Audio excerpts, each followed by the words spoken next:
কিছু মানুষ আছে সুসময়ের বন্ধু হওয়ার জন্য অধিক আগ্রহ নিয়ে বসে থাকে। যখন স্বার্থ ফুরিয়ে যায়, মানুষের অভাব অনটন দেখা দেয়, তখনই পক্ষান্তরে সেই মানুষটাকে ছেড়ে হারিয়ে যায়। হ্যালো এভরিওয়ান, আসসালামু আলাইকুম। কেমন আছো সবাই? আই হোপ ভালো আছো, সুস্থ আছো। আলহামদুলিল্লাহ, আমিও ভালো আছি। সুরানিয়াস ব্লগ থেকে নিহা বলছি। সবাইকে স্বাগতম জানিয়ে আজকে ব্লগটা শুরু করছি। আজকের দিনটা কিন্তু ভীষণ রৌদ্রময়, এত বেশি রোদ উঠেছে, তারপরে রোদের প্রখরতা প্রচণ্ড বেশি, মনে হচ্ছে গাটা জ্বলে যাচ্ছে এরকম লাগছিল।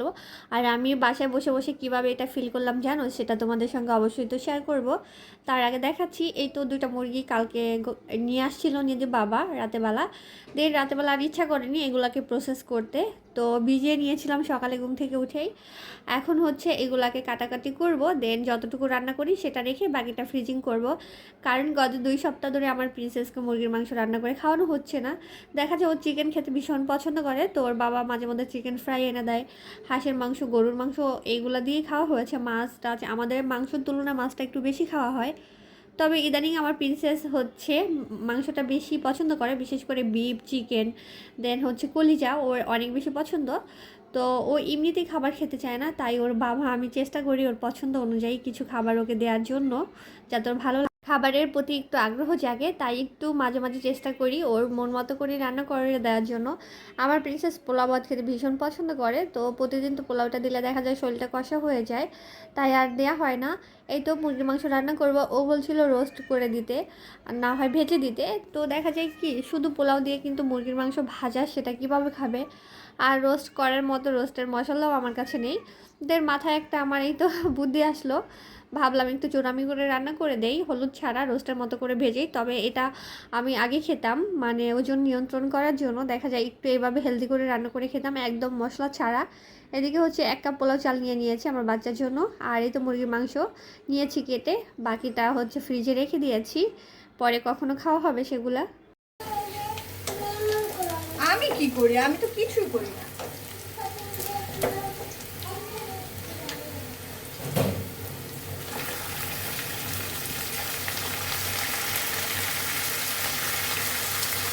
তো মাংসটা রান্না করছি একদমই মানে মশলা ছাড়া করব, কিভাবে করি সেটা দেখতে থাকো তোমরা। আজকে হচ্ছে প্রিন্সেসকে নিয়ে একটু বাইরে গিয়েছিলাম, কারণ বাচ্চাদের ভিটামিন এ ক্যাপসুল খাওয়ানোর ক্যাম্পেইন চলছে। তো আমাকে নিজের বাবা একটা ছবি দিয়েছিল, ওটাতে হচ্ছে মেবি 15 তারিখ ছিল, বাট আমি ভুল দেখেছি, আমি 16 তারিখ দেখেছিলাম। দেন ওর বাবা 11টার দিকে ফোন দিয়ে বলতেছে তাড়াতাড়ি বের হও বাচ্চাকে নিয়ে।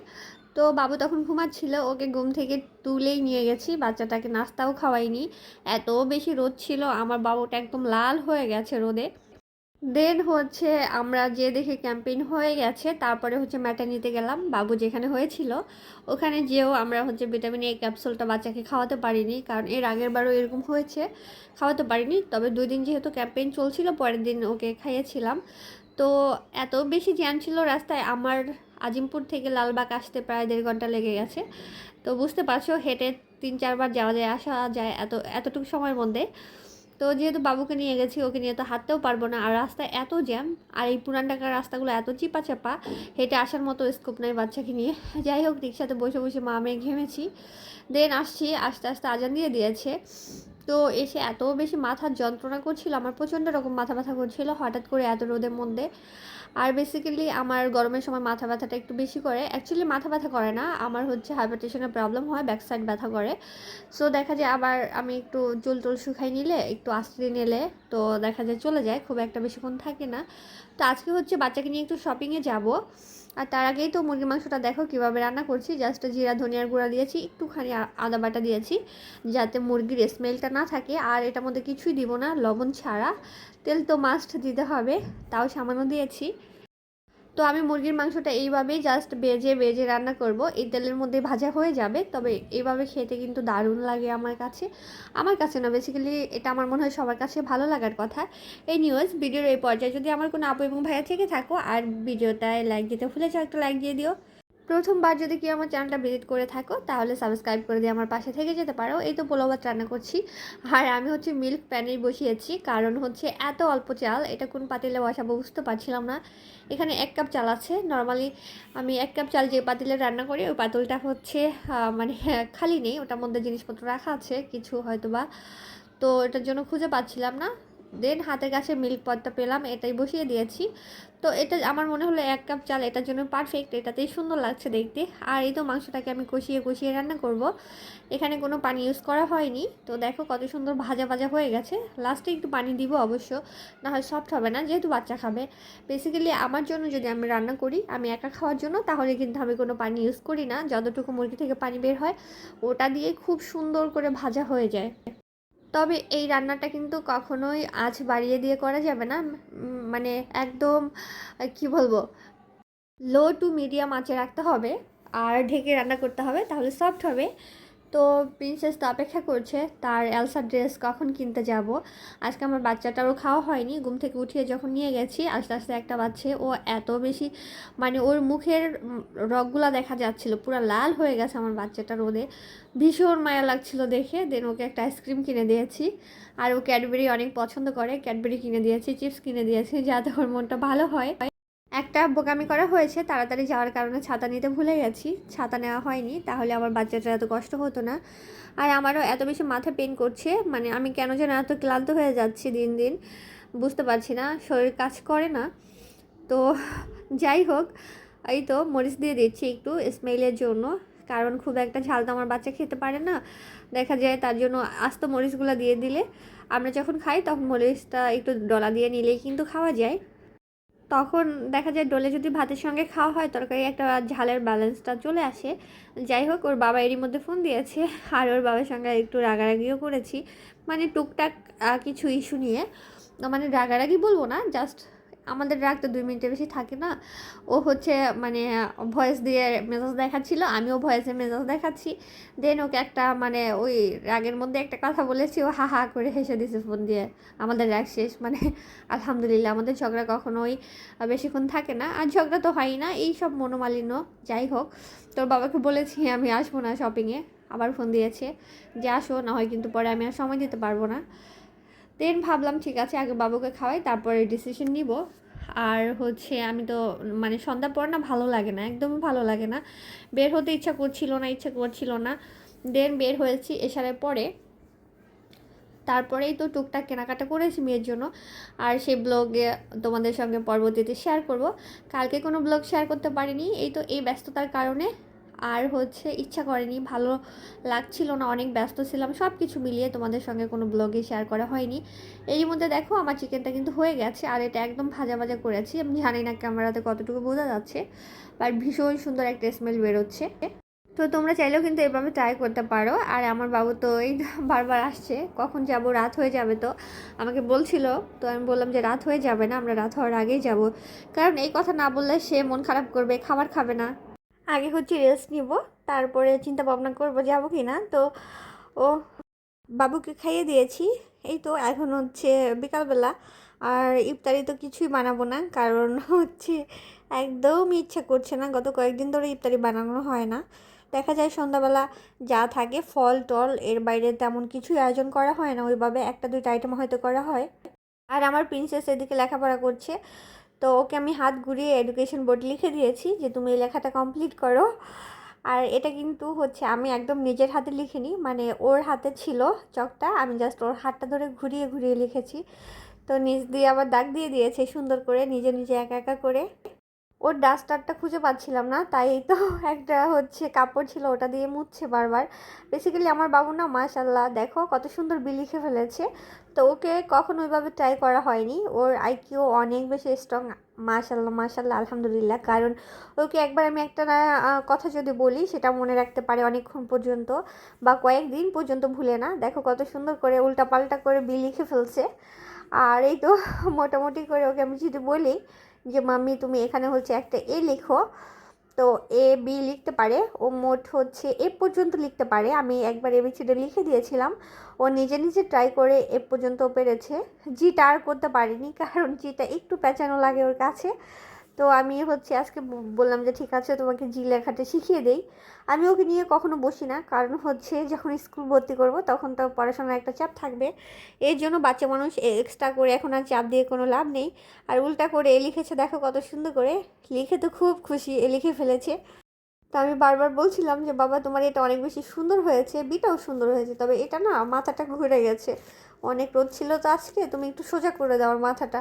তো বুঝতে পারছিল না আমার মাথাটা কীভাবে সোজা করবে, আমাকে বলতেছে মাম্মি আমি তো বলতেছি তুমি একটু সোজা হও, তো সোজাই হচ্ছে না, তুমি একটু আমার এটাকে ঘুরিয়ে দিবা, কিন্তু আমাকে মুছতেও দিবে না, তো না মুছে আমি ওর এটাকে কীভাবে ঘুরিয়ে দিব ওটা নিয়ে মামে হাসছিলাম। আর এই তো আমার বাচ্চাকে আমি মজার ছলে অনেক কিছু শিখিয়েছি, মাশাল্লাহ দেখা যায় ও অনেকগুলো রাইমস পারে, সরা পারে, দেন হচ্ছে বডি পার্ট একদম হেড থেকে লেগ পর্যন্ত সব কিছুই বলতে পারে। দেন হচ্ছে আমাদের হচ্ছে 6 সিজন এগুলাও বলতে পারে, সাপ্তাহিক যেই নামগুলো মোটামুটি ওকে আমি শুয়ে তারপর খেলার মাধ্যমে এগুলো শিখিয়েছি।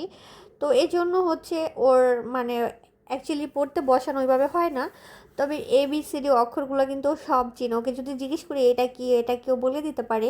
আমি প্রথম পর্যায়ে ওকে স্টার্টিংই করেছিলাম উল্টাপাল্টা অক্ষর দিয়ে, মানে একদম ABCD এইভাবে যে শুরু করে বাচ্চারা ওইভাবে করিনি, ওকে জাস্ট দেখিয়ে বলতাম বাবা এটা ডি, এটা এফ, বা এটা হচ্ছে কিউ, এটা পি, মানে এভাবে বলে তো ও ওইগুলো না মাথায় কাজ করে নিয়েছে। এখন যদি ওকে জিজ্ঞেস করি আমি এলোমেলোভাবে, ও সবগুলো মানে ওয়ার্ড চিনে, এটা আমার ভীষণ ভালো লাগে। তো প্রিন্সেসের বাবা বলছিল ওকে নিয়ে একটু একটু শুরু করো, তো আমি বলছি এখনও না, আমি জুন জুলাই থেকে আমার বাচ্চাকে নিয়ে প্রপারভাবে 1 ঘন্টা করে পড়াবো, কারণ ঢাকায় বেশিরভাগ ভালো স্কুলগুলোতে কিন্তু আগস্ট সেপ্টেম্বরের মধ্যে ফর্ম দিয়ে দেয়। আর আমার বাচ্চার উপর আমার কনফিডেন্স আছে, আমি যদি ওকে জাস্ট 2 মাস সময় দিই ও মোটামুটি যথেষ্ট প্রিপেয়ার হয়ে যাবে এক্সাম দেওয়ার জন্য। তো এই জন্য প্রেশার দেই না, বাচ্চা মানুষ তো আজকে শিখাবো কালকে ভুলে যাবো, এই জন্য কখনোই প্রেশার দিয়ে পড়াই না। আমি চেষ্টা করি ওকে বুঝিয়ে পড়ানোর জন্য, ও যাতে বুঝতে পারে এটা কিভাবে হয় আর এটা কিভাবে হওয়া উচিত। এর জন্য ওর বয়সী একটা বাচ্চা ABCD সব কিছু মানে মনে রাখবে বা কোনটা কোন লেটার সেটা খুব কম বাচ্চারাই পারে, বাট আমার বাচ্চা কিন্তু ওকে রাস্তায় যখন যাই ব্যানারের মধ্যে লেখা থাকে, ওকে যদি জিজ্ঞেস করি বাবা এটা কী লেখা বলো তো, ও কিন্তু অক্ষরগুলো বলে দিতে পারে। দেন ওর বাবা যখন T-শার্ট পরে ওইগুলোর মধ্যে যদি লেখা থাকে কোনো, ও তখন ওই অক্ষরগুলো পড়ার চেষ্টা করে, GOT এইভাবে করে মানে বলতে পারে। তো যাই হোক, অনেকেই দেখি এত বেশি সিরিয়াস বাচ্চাদের পড়াশোনা নিয়ে। আমার মানে মেয়ের এইজের আমার অনেক পরিচিত মানুষ আছে, তাদেরও বাচ্চা আছে, একজনকে স্কুলে ভর্তি করে দিয়েছে, একজনকে হচ্ছে টিচার রেখে দিয়েছে পড়ানোর জন্য। কি মাইরটাই না মারে, পড়ে না কেন, বাচ্চা দুষ্টুমি করে, মানে আমি জাস্ট অবাক হয়ে যাই। যাই হোক, আমি আমার ফর্মুলাতেই আমার বাচ্চাকে শেখাবো, যেহেতু আমি স্কুলের টিচার ছিলাম আর আমি বাচ্চাদের খুব ভালো হ্যান্ডেল করতে পারি। এটা মানে এখন না, সব সময়, যখন আমি টিচার ছিলাম তখনও সব বাচ্চারা আমার জন্য পাগল ছিল। আমি যখন স্কুলে জবটা ছেড়ে দিই, আমি মানে এমনও শুনেছি অনেক বাচ্চারা মানে চলে গেছে অন্য স্কুলে, তার গার্ডিয়ানরা আর পাঠাতেই পারেনি, মানে আমি নেই মানে তারা স্কুলে আসবে না। যাই হোক, অনেক কথা বলে ফেললাম। এই তো এখন হচ্ছে এশারের আজান কিন্তু অলরেডি দিচ্ছে, আমি একটু চা নিয়ে বসেছি, চা খাবো, দেন হচ্ছে বেরোবো রেডি হয়ে। আর যেটা বলছিলাম শরীর চলছে না, বের হতে ইচ্ছা করছে না, চা ছাড়া তো আমার চলেই না। এই বিস্কিটগুলো হচ্ছে নিজের বাবা নিয়ে এসেছিলো মিনা বাজার থেকে, তবে খোলা হয়নি, খাওয়াও হয়নি। মনে হলো একটা টেস্ট করে দেখি, কারণ এই বিস্কিটটা আমি কখনো খাইনি এর আগে। সারাদিন পরে চাটা খেতে যে কী ভালো লাগে আমার কাছে, আমি দেখা যায় দিনে 2-3 বার চা খাই, তবে রাতে এই সারাদিন পর যখন চাটা খাই তখন এত বেশি ফ্রেশ লাগে আমার কাছে। এদিকে একটু দুধ বসিয়েছি, তো একটু মোহাব্বাতকা শরবত বানাবো, কারণ ফ্রিজে একটু তরমুজ আছে, অনেককেই দেখি মোহাব্বাতের শরবত বানায়, বাট আমার কখনো ট্রাই করা হয়নি।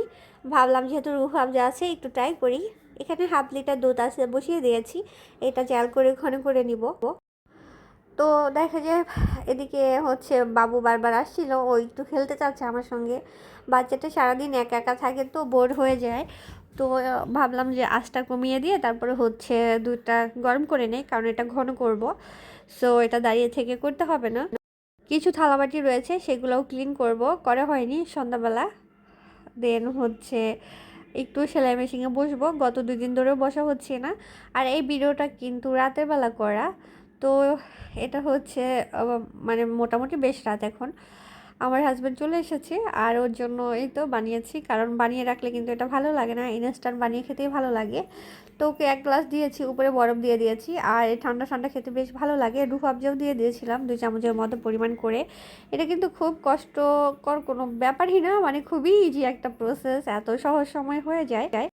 আমার হাজব্যান্ড খাবার খাচ্ছিল আর আমি বললাম যে একটু শরবত বানাই, খাও, ঠান্ডা ঠান্ডা ভালো লাগবে, আর আমার জন্য নিয়েছি।